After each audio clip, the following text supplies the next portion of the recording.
मित्रों, आज मैं बात करने वाला हूँ संविधान। भारतीय राज्य व्यवस्था से संबंधित एक महत्वपूर्ण विषय संवैधानिक संस्था है।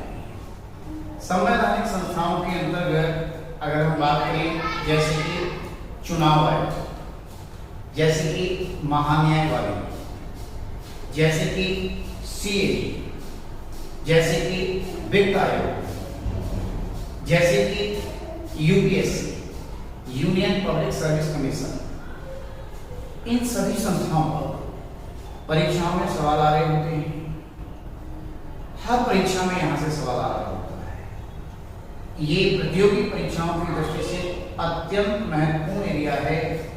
तो आज मैं महत्वपूर्ण पदाधिकारी संवैधानिक संस्थाओं से संबंधित इस विषय पर बात करने वाला हूँ। भारत के महान्यायवादी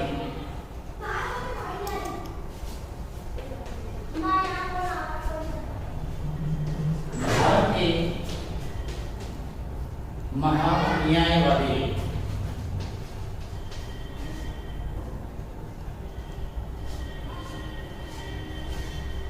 आप एक हेडलाइन बना लें। भारत के महान न्यायवादी,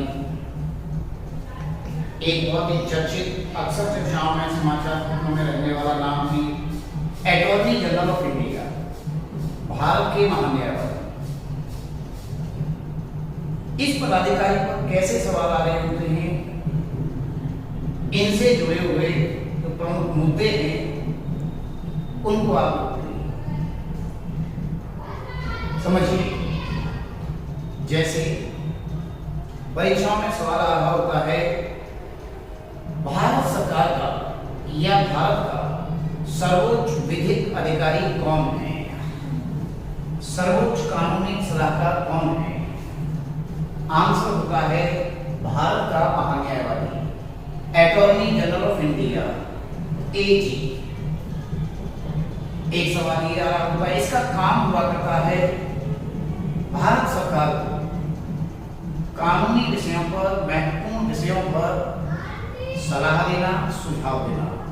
इसके अलावा ये सुप्रीम कोर्ट में भारत सरकार के वकील के रूप में काम कर रहा होता है, एडवोकेट के रूप में काम कर रहा होता है, सरकार का पक्ष रख रहा होता है और न्यायपालिका इसके द्वारा सरकार को संबोधित कर रही होती है, सरकार से जवाब मांग रही होती है अटॉर्नी जनरल ऑफ इंडिया के द्वारा। जहां तक महान्यायवादी के संवैधानिक स्थिति की बात है, संविधान में इसकी स्थिति कहाँ है, मैंने शुरुआत में कहा क्योंकि ये एक संवैधानिक पदाधिकारी है। असल में भारतीय संविधान के अनुच्छेद 76 आर्टिकल 76 में इस पदाधिकारी का वर्णन है। अनुच्छेद 76। जहां तक इस पदाधिकारी की योग्यता के बारे में बात करें, इस पद पर नियुक्त होने के लिए उम्मीदवार को सुप्रीम कोर्ट में जज बनने की योग्यताएं धारित करनी चाहिए, सुप्रीम कोर्ट में न्यायाधीश बनने के योग्य होना चाहिए। यानी कि जो योग्यताएं सुप्रीम कोर्ट में जज बनने की हैं, ठीक वही योग्यताएं धारण करनी चाहिए महान्यायवादी बनने वाले उम्मीदवार। अगर इसके सेवा काल की बात करें और इसकी कौन नियुक्ति करता है की बात करें, इसकी नियुक्ति भारत के राष्ट्रपति करते हैं। हालांकि भारत के राष्ट्रपति, जैसे कि हम सब जानते हैं, संविधान का अनुच्छेद 53 कहता है, आर्टिकल 53 ऑफ इंडियन कॉन्स्टिट्यूशन, कि संपूर्ण भारत संघ केंद्र सरकार की कार्यपालिका शक्ति राष्ट्रपति में नहीं होगी। लेकिन आर्टिकल 74 कहता है, अनुच्छेद 74 कहता है,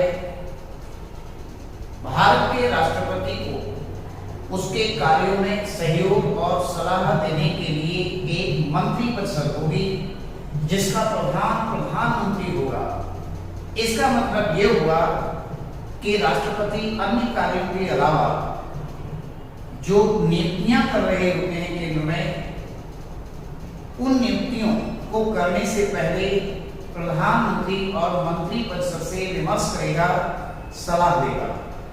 उसके बाद ही पद विशेष पर नियुक्ति को हरी झंडी देगा। तो राष्ट्रपति समझ गए हैं आप, प्रधानमंत्री की सलाह से जो कैबिनेट कमेटी नियुक्ति संबंधी भारतीय प्रधानमंत्री की अध्यक्षता वाली हुआ करती है, उसके सुझाव पर राष्ट्रपति महान्यायवादी की नियुक्ति करते हैं। महान्यायवादी के टर्म की अगर बात करें, महान्यायवादी का कार्यकाल 5 वर्ष है और ये पद राष्ट्रपति के प्रसाद पर्यंत बनाया गया है। इसका मतलब ये हुआ कि राष्ट्रपति जब नियुक्ति दे रहे होते हैं और नियुक्ति की तिथि से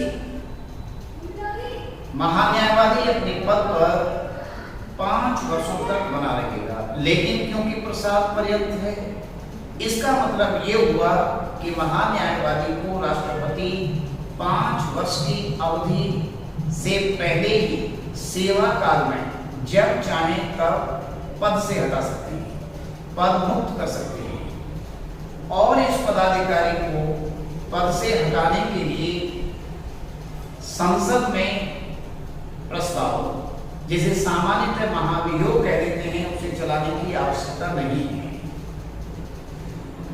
कई बार कंफ्यूजन रहा करती है, भारतीय संविधान में राष्ट्रपति और सुप्रीम कोर्ट के न्यायाधीशों को हटाने के लिए ही महाभियोग शब्द इम्पीचमेंट का प्रयोग हुआ है।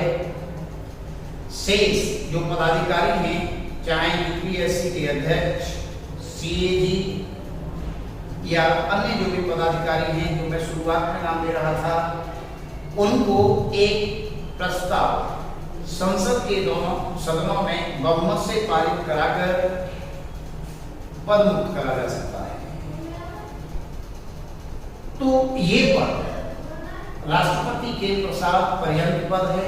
आप समझ गए हैं, जब तक राष्ट्रपति इस पदाधिकारी को पद पर बने रहने देना चाहते हैं, तब तक ये पद पर बने रहेंगे और जब राष्ट्रपति चाहेंगे हटा देंगे। एक सवाल हमारी परीक्षाओं में, यूपीएससी, सिविल सेवा, एसएससी, तमाम परीक्षाओं में उस पदाधिकारी पर आता रहा है, वो सवाल ये है, इनमें से कौन सा संवैधानिक पदाधिकारी संसद की कार्यवाही में भाग ले सकता है लेकिन मतदान नहीं कर सकता, मतदान नहीं कर सकता। और विकल्प भी वो 4 संवैधानिक पदाधिकारियों के रूप में रख रहे होते हैं एग्जाम में, जैसे सीएजी, जैसे चुनाव आयुक्त, जैसे यूपीएससी के अध्यक्ष और नियंत्रक एवं महालेखा परीक्षक आदि आदि इत्यादि नाम। तो यहाँ आंसर हुआ करता है भारत के महान्यायवादी, अटॉर्नी जनरल ऑफ इंडिया। कार्यवाही में भाग ले सकता है, लेकिन क्योंकि वो किसी भी सदन का सदस्य नहीं होता, और क्योंकि सदस्य नहीं होता, सदन की मतदाता सूची में उसका नाम नहीं होता, अतः जब किसी बिल, विधेयक, विश्वास अविश्वास प्रस्ताव, महाभियोग की स्थिति में इसी कारण से वो अगर वोटिंग हो रही है तो मत पक्ष या विपक्ष में नहीं दे सकता, क्योंकि वो संसद का सदस्य नहीं है। अगर वो सदस्य नहीं है तो वोट कैसे कर पाएगा? इस प्रकार से इस प्रश्न का आंसर हो जाता है कि भारत के महान्यायवादी संसद की कार्यवाही में भाग ले सकते हैं लेकिन मतदान नहीं कर सकते। शेष अगर हम इस संवैधानिक पदाधिकारी के वेतन भत्तों की बात करें तो इन्हें सुप्रीम कोर्ट के न्यायाधीश के बराबर वेतन मिलता है। तो ये थे भारत के महान्यायवादी। आप समझ रहे होंगे इस महान्यायवादी पदाधिकारी को मैं आज इतना इंटरव्यू कर रहा हूँ। धन्यवाद।